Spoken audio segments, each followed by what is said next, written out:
Hey everyone, Draco Prime 220 here, and today I'm doing a review of Monarch Legacy of Monsters Season 2, Episode 6, Requiem. This was actually a very good episode, I have to say very solid. I won't go beat for beat, but I'm going to talk about some of the things that I really did enjoy. The human drama, I do believe, is still good, and I will give credit to the show because Godzilla does not really show up in this. He is in it, but all I could say is, oh no, there goes Tokyo. Well, kinda. Yeah, Godzilla does show up. It's a dream. I call him Dream Godzilla. Dream Goji. To show what could possibly happen if Lee Shaw succeeds. And I'll be honest, I made a theory video a couple days ago about what I thought was going to happen. And I even said in the video at some point, in some point in the video I said I could be completely wrong, and I was.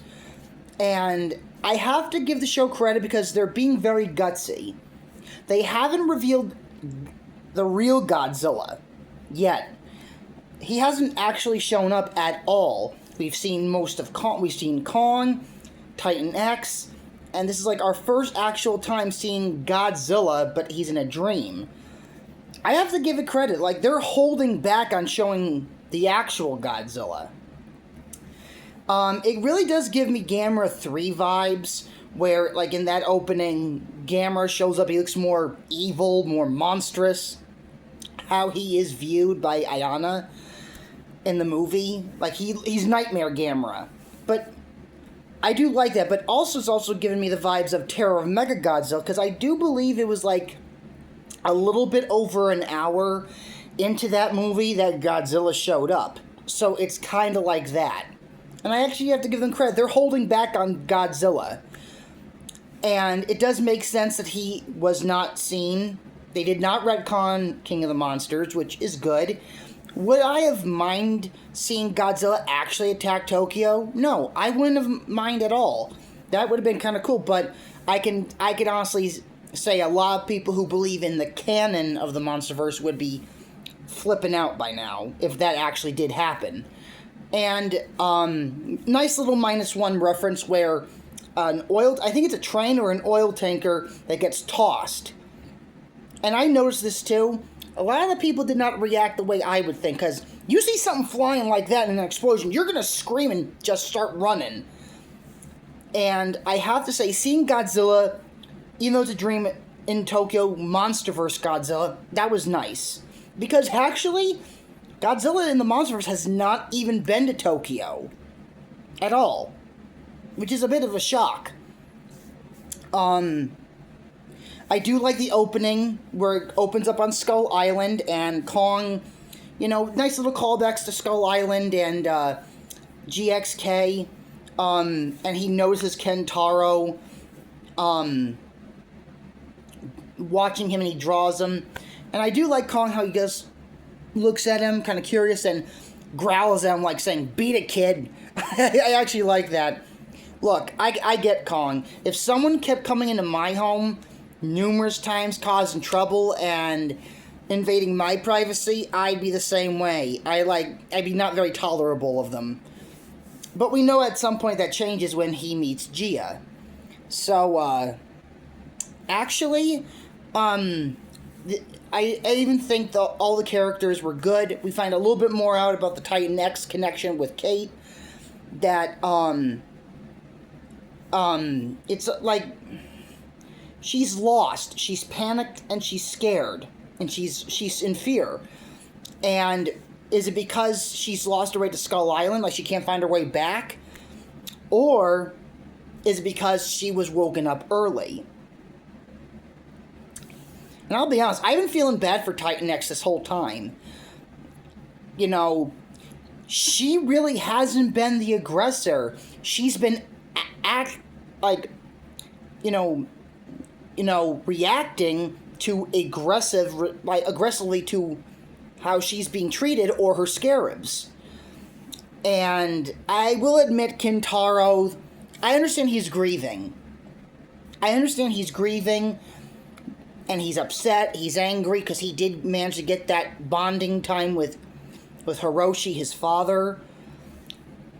But when he says to Kate that you're insane, you lost your mind, and she chooses to tell him, I had no control over myself, and just throws it off as she's lost her mind. I'm like, dude.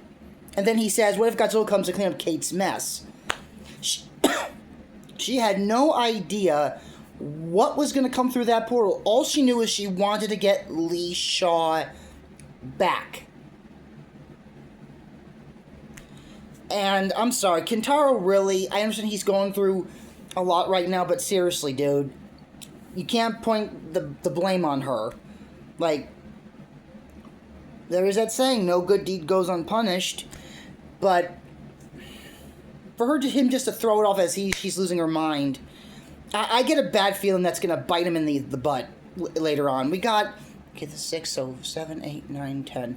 We got 4 episodes left. I get just a feeling that when he does, I think he's going to eventually find out that she had some psychic connection with Titan X, and that maybe he sees it firsthand. He's gonna be like, oh, I feel like crap, you know? I'm sorry. You know, if I was in the Monsterverse and I saw, like, someone just not having no control over themselves or going towards a monster, I'd say there's more to that than just losing your mind. Look, I get it, he's grieving, he's upset, but, I wouldn't call him a whiny brat. I have seen a couple reviewers that are very upset about the lack of monster content in this show. They're not the centerpiece. They're, you know, it's like an ice cream cake. Like, you got the cake on the outside. The monsters are the nice, sweet filling in the ice cream cake. They're like the bonus. And I'm like, and I know, I'm going to say it right now, people need to learn to temper their expectations. Because if you temper your expectations and don't have them too high, you won't be disappointed or upset. And I have seen a couple people, like, saying about, one of them was, I don't know who, Kentaro's being a whiny brat and everything, or something like that. And I'm like, dude, he lost his father. He was able to get a couple years of connection with his father. And he has no right to be angry, drunk, mad, a little bitter. As long as he comes full circle and realizes, yeah, I was in the wrong of how I treated you, and stuff like that. If you lost someone you cared for, wouldn't you be the same way? Like, a little upset? This is what I don't get. They're basing this more on a realistic approach of how, if monsters were real, this shows how people would be emotionally, mentally affected. And, I'm sorry, I don't agree with some of the reviews who are not really liking the show. It must be doing something right. It's got a second. We're in the second season, and on top of that, we're getting a Lee Shaw spin-off series. And we do know they do have a couple other spin-offs in the works. We just don't know exactly what their names are yet, or what they're going to be about. I'm actually kind of hoping one of them revolves around the Mothra twins from the Monsterverse, and revolves around Mothra's history with humanity. I think that'd be pretty cool, and maybe have Godzilla as a co-star. He wasn't no stranger being a co-star in Godzilla and Mothra: The Battle for Earth, so I think it could work.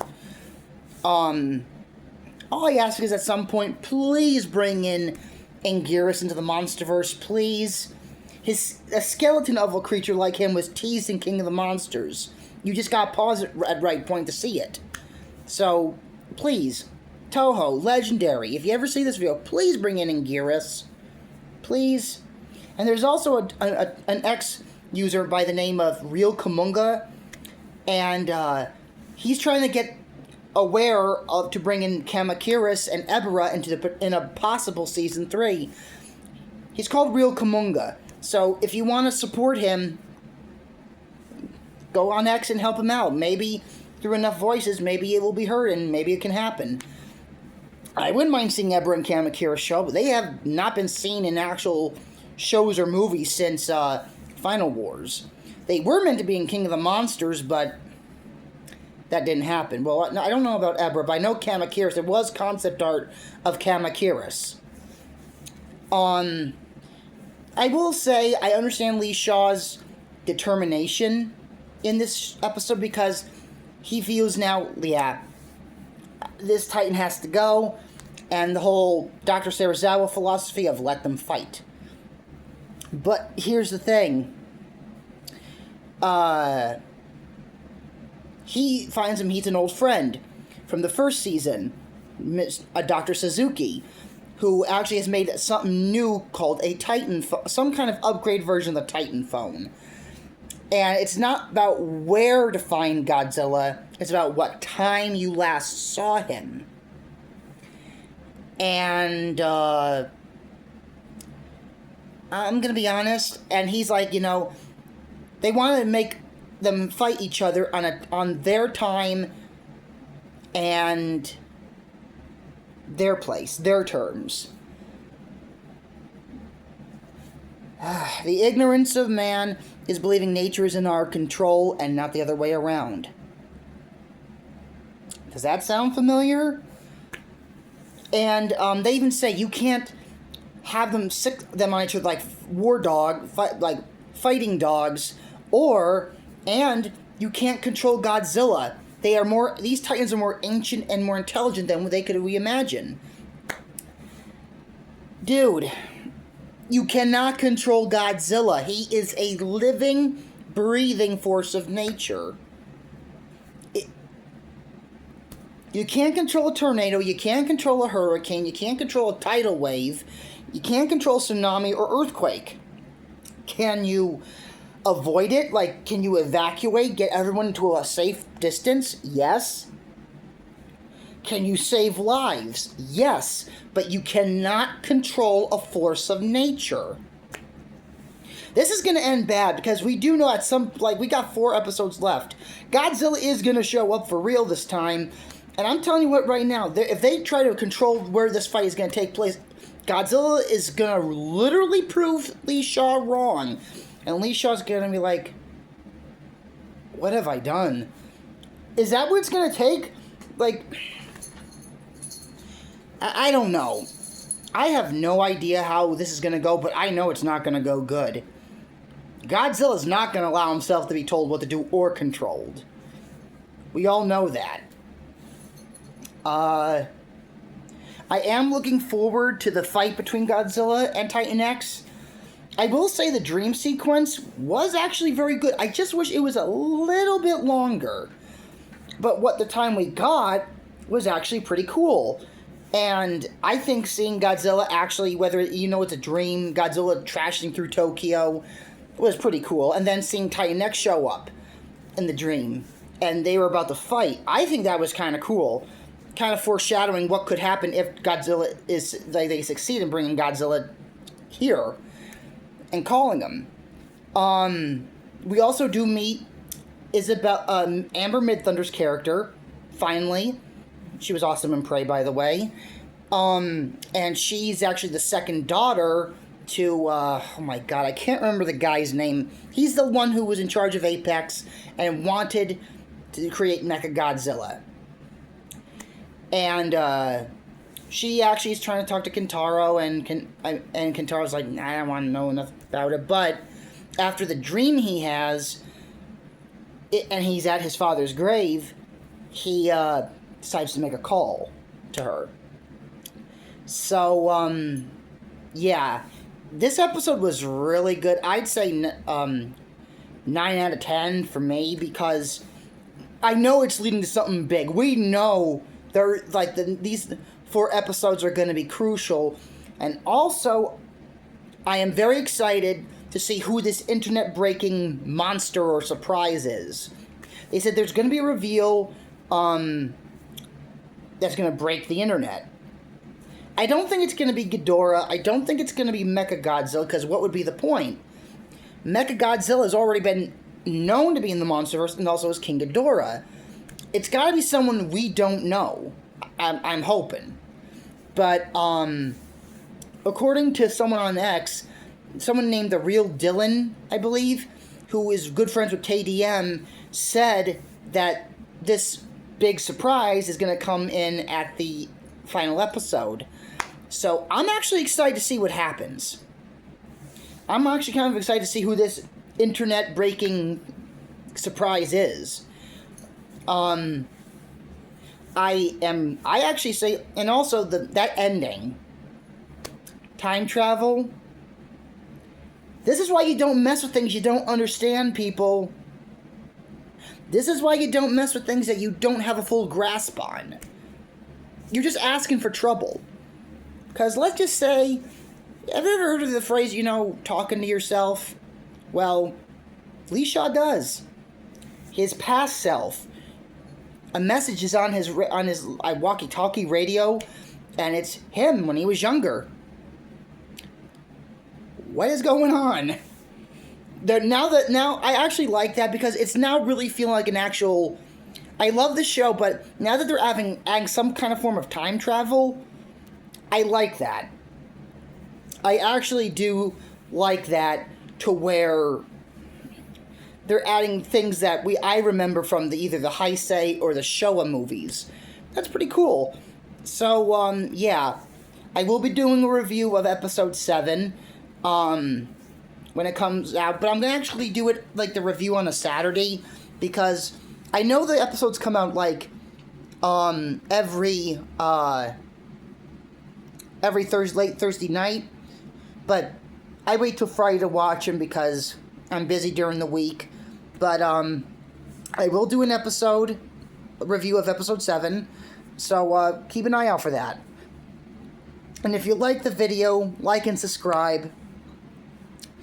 And, and also I have a question for you people.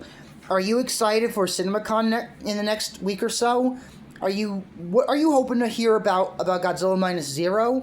And also, what are you hoping to hear, if anything, about Godzilla X Kong Supernova?